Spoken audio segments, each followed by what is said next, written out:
चलिए दोस्तों मिलकर इंग्लिश सीखने का एक प्लान बनाते हैं। मैं आपको बताऊंगा कि आप फर्स्ट डे से अंग्रेजी बोलना कैसे सीख सकते हैं, वो भी बड़ी ही आसानी से। मेरा नाम है सरताज एंड वेलकम टू सीखो ऑफिशियल शो स्पोकन इंग्लिश। तो चलिए दोस्तों शुरुआत करते हैं आज के इस एपिसोड की। देखिए अगर आप शुरुआत से यानी कि बिल्कुल पहले दिन से अंग्रेजी बोलना सीखना चाहते हैं तो आपको मेरी बताई इन बातों को फॉलो करना होगा। सबसे पहले आपको कुछ बेसिक वर्ड्स याद कर लेने हैं, जैसे खाने को ईट बोलते हैं, जाने को गो बोलते हैं। इन वर्ड्स की सबसे अच्छी बात यह होती है कि हम इन्हें वर्ड मीनिंग के अलावा कोई कमांड देने के लिए एक सेंटेंस के रूप में भी यूज कर सकते हैं। फॉर एग्जाम्पल जाने को इंग्लिश में कहते हैं गो, लेकिन अगर हम किसी से कहना चाहें जाओ तो इस कमांड के लिए हम इस गो का यूज कर सकते हैं गो, और हम इसे थोड़ा बड़ा भी बना सकते हैं, वहां जाओ गो देयर। बिल्कुल ऐसे ही खाने को ईट बोलते हैं, लेकिन अगर मुझे किसी को कमांड देनी है खाओ या फिर खाइए तो वहां पर भी मैं इस वर्ड को यूज कर सकता हूं ईट। इसे थोड़ा और बड़ा कर लेते हैं, यह सेब खाइए ईट दिस एप्पल। अब देखिए दोस्तों, इंग्लिश बोलना सीखने के लिए इंग्लिश को पढ़ना भी आना चाहिए, और पढ़ने की प्रैक्टिस को रीडिंग प्रैक्टिस कहते हैं, और ये प्रैक्टिस भी आपको शुरू कर देनी चाहिए।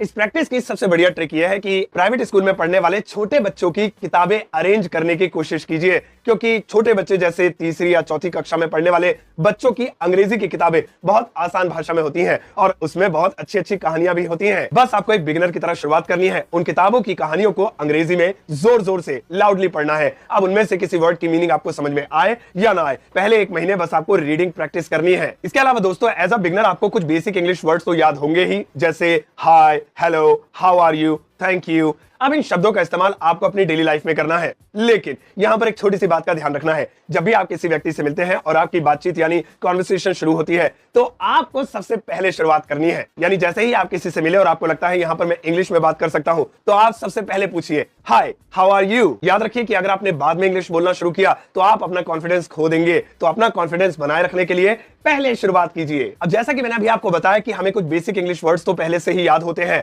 Thank you, sorry, okay. अब इन शब्दों के आंसर्स याद करने की भी कोशिश कीजिए। भाई आपको कोई थैंक यू बोल दे तो आप उसके जवाब में क्या कहेंगे? It's okay. अरे भाई सीखो ऐप पर मैं ऐसे ढेर सारे एपिसोड्स बनाता रहता हूं जिनमें मैं ये सारी चीजें सिखाता रहता हूं, इसलिए आप मेरे एपिसोड सीखो ऐप पर हमेशा फॉलो करते रहिए। तो मैं कह रहा था कि थैंक यू का एक अच्छा सा जवाब सोच कर रखिए, उसे याद करिए कि कोई आपसे थैंक यू कहे तो आपको क्या बोलना है। बिल्कुल ऐसे ही कोई आपसे सॉरी बोल दे तो आप बोल देते हैं इट्स ओके, जबकि आप बोल सकते हैं एनी टाइम, यानी कि मैं आपकी मदद के लिए हमेशा तैयार हूं। या फिर आप कह सकते हैं मेंशन नॉट, अरे सॉरी की क्या बात है। और हाँ दोस्तों, अगर आप एक बिगिनर हैं तो लोगों की तारीफ के लिए या उनकी चीजों की तारीफ के लिए अंग्रेजी में वर्ड्स याद कीजिए, जैसे फैबुलस, वाओ, ग्रेट। चलिए मैं आपको एक टास्क देता हूं, यानी कि एक छोटा सा काम देता हूं, आपको इस एपिसोड की इंग्लिश में तारीफ करनी है।